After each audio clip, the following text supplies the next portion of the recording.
Hari ini kita akan belajar bersama-sama lagi di mata pelajaran tematik tema 1, subtema 4, pembelajaran yang keempat. Mari adik-adik kita belajar dengan penuh semangat.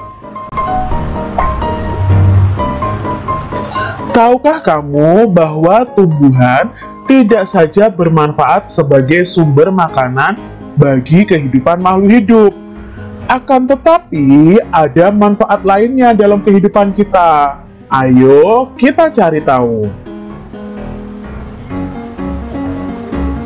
Ini adalah manfaat tumbuhan bagi makhluk hidup yang menyediakan oksigen. Di sini, tumbuhan itu melakukan proses namanya proses fotosintesis. Nah, salah satu yang dihasilkan dari proses fotosintesis adalah oksigen atau O2. Oksigen atau O2 inilah yang dipakai oleh manusia dan hewan untuk bernafas. Nah, di sini manusia dan hewan itu membutuhkan oksigen yang dihasilkan oleh tumbuhan. Oksigen yang masuk ke dalam tubuh manusia maupun hewan akan terjadi proses di dalam tubuh kita. Lalu setelah itu tubuh kita akan mengeluarkan namanya adalah karbon dioksida. Nah, ketika kita mengeluarkan karbon dioksida ini akan diserap oleh tumbuhan. Lalu karbon dioksida ini akan diolah lagi dalam proses fotosintesis menjadi bahan dalam proses fotosintesis tersebut, maka akan menghasilkan oksigen atau O2 lagi. Lalu oksigen itu dihirup manusia dan hewan. Setelah itu manusia dan hewan akan mengeluarkan karbon dioksida atau CO2, dan CO2 akan diserap kembali oleh tumbuhan. Seperti itu seterusnya. Nah, itu adalah siklus terjadinya atau proses adanya oksigen di bumi kita. Jadi adik-adik bisa bayangkan, kalau tidak ada tumbuhan di bumi kita ini, maka tidak akan ada penghasil oksigen yang bisa kita hirup. Tuliskan manfaat tumbuhan bagi makhluk hidup dalam diagram berikut ini. Nah, di sini ada manfaat dari tumbuhan. Yang Kak Citra sebutkan di sini yang pertama adalah sebagai sumber makanan manusia dan hewan. Lalu penghasil oksigen, untuk tempat berteduh, untuk menyerap air hujan, dan sebagai bahan obat-obatan. Jadi adik-adik, untuk wilayah hutan dan pegunungan, jika terjadi hujan, maka pohon akan menyerap air hujan tersebut, sehingga itu bisa mengurangi akibat yang tidak baik atau akibat yang buruk, yaitu tanah longsor, karena air otomatis diserap oleh pohon. Di daerah perkotaan sekarang banyak bangunan adik-adik, jadi banyak sekali pohon-pohon yang ditebang. Akhirnya air hujannya tidak diserap oleh pohon, bahkan bisa terjadi banjir di kota-kota. Tumbuhan berkembang biak untuk menjaga kelestarian jenisnya sebagai sumber kehidupan bagi makhluk hidup lain. Oleh karena itu, manusia itu memiliki peran untuk melestarikan tumbuhan. Tahukah kamu bahwa ikut memelihara kelangsungan hidup tumbuhan merupakan salah satu bentuk pengamalan nilai-nilai Pancasila? Di pembelajaran 1, kita sudah membaca teks tentang bagaimana jagung berkembang biak dan membuat catatan pada diagram. Kamu bisa mengumpulkan informasi yang ada dalam bentuk tulisan. Nah, di pembelajaran 1, kita sudah belajar tentang perkembangbiakan jagung. Ini adalah salah satu paragraf yang ada di bacaan perkembangbiakan jagung. Ini paragraf pertama. Kita lihat bersama-sama adik-adik. Jagung merupakan salah satu tanaman yang dijadikan bahan pokok di berbagai daerah, juga di Indonesia. Contohnya, penduduk Pulau Madura menjadikan jagung sebagai makanan pokoknya. Jagung merupakan salah satu tanaman penghasil karbohidrat yang sangat diperlukan oleh masyarakat. Kita juga sudah belajar bagaimana mencari ide pokok dari bacaan tersebut. Nah, ide pokoknya adalah jagung merupakan salah satu makanan pokok masyarakat Indonesia. Itu adalah ide pokoknya. Nah, sekarang kita akan belajar membuat kesimpulan. Kesimpulan dari bacaan tersebut. Kesimpulan dari paragraf ini adalah jagung sangat penting di Indonesia. Nah, di sini dikatakan bahwa jagung itu sangat penting. Di Pulau Madura itu jagung dijadikan bahan makanan, ya, makanan pokok. Lalu menghasilkan karbohidrat yang sangat tinggi yang diperlukan oleh tubuh manusia. Jadi kesimpulan itu adalah inti dari teks tersebut. Apa itu kesimpulan? Kesimpulan adalah suatu ikhtisyar atau intisari dari suatu uraian, pidato, atau bahkan bacaan. Kesimpulan yang baik itu berisikan satu, pesan yang ingin disampaikan kepada pembaca. Jadi kesimpulan dari bacaan itu kalian bisa ambil pesan apa yang bisa disampaikan kepada pembaca. Lalu intisari dari tulisannya. Dimulai dari khusus ke umum.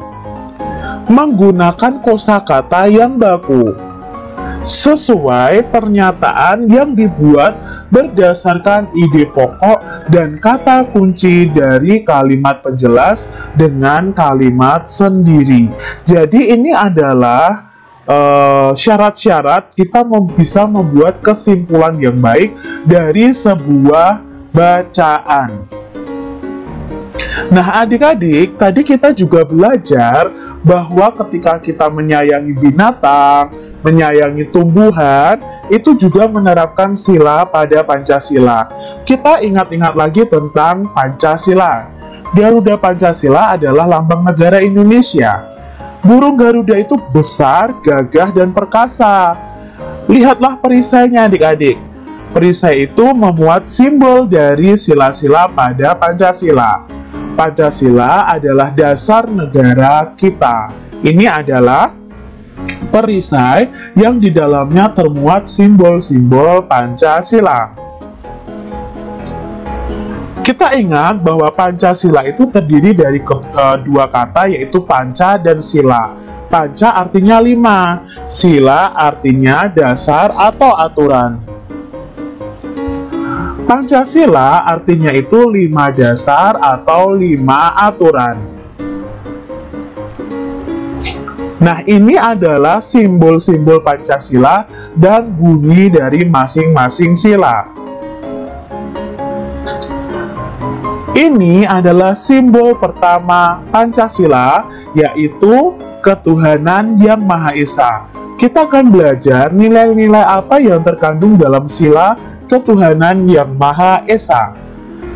Di dalamnya terkandung nilai kita takwa terhadap Tuhan yang Maha Esa. 2. Toleransi dan penghormatan kepada agama atau kepercayaan lain. 3. Kerukunan antar umat beragama. Berikutnya adalah nilai-nilai yang terkandung dalam sila kemanusiaan yang adil dan beradab. Nah, sila ini, nilai-nilai yang bisa kita ambil adalah adanya persamaan derajat, menghargai hak asasi manusia, solidaritas antar sesama manusia, dan kita belajar juga tentang perdamaian. Nah, solidaritas ini bisa berupa tolong-menolong. Untuk sila ketiga, yang berbunyi Persatuan Indonesia, terdapat beberapa nilai yang terkandung di dalamnya. Yang pertama adalah kita menggunakan bahasa persatuan antar daerah. Itu akan menjaga persatuan Indonesia. Yang kedua, memperjuangkan nama harum bangsa Indonesia.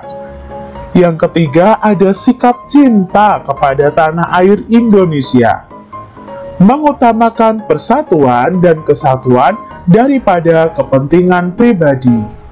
Yang kelima, berjiwa patriotisme dimanapun berada. Nah, ini nilai-nilai yang terkandung di sila ketiga Pancasila. Untuk sila keempat, yaitu kerakyatan yang dipimpin oleh hikmat kebijaksanaan dalam permusyawaratan perwakilan, memiliki nilai-nilai di antara lain, pemimpin bangsa Indonesia itu haruslah bijaksana. Kekeluargaan itu harus diutamakan di atas segala-galanya. Jadi ketika ada masalah, kita harus selesaikan secara kekeluargaan. Yang ketiga, kedaulatan bangsa itu ada di tangan rakyat. Yang keempat, kebijaksanaan dalam mengambil setiap solusi. Nah, di sini pasti ada kegiatan musyawarah karena mengambil solusi.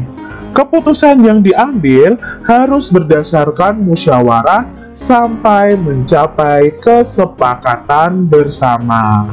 Yang keenam, tidak memaksakan kehendak orang lain. Jadi ini adalah nilai-nilai yang terkandung pada sila keempat.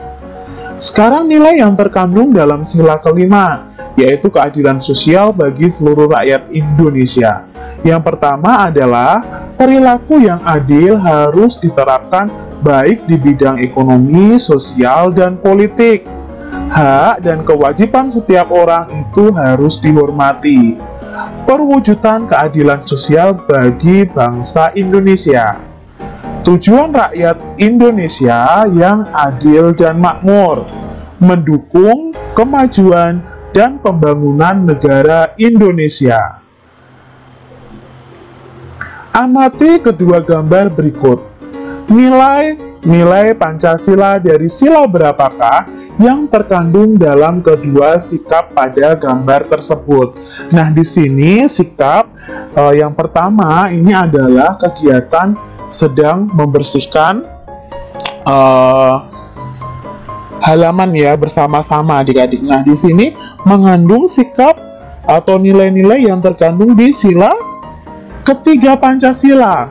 Bisa juga sila kelima. Kalau pembagian tugasnya secara adil itu sesuai dengan sila kelima. Kalau tentang sikap hidup rukunnya itu sesuai dengan sila ketiga. Lalu berikutnya adalah gambar ketika sedang bermusyawarah. Nah, di sini dalam kerja kelompok ada musyawarah. Nah, ini otomatis sesuai dengan sila keempat Pancasila. Demikian tadi adik-adik pembahasan kita di mata pelajaran tematik tema 1, subtema 1 pembelajaran yang keempat. Semoga video pembelajaran ini bermanfaat bagi adik-adik semuanya.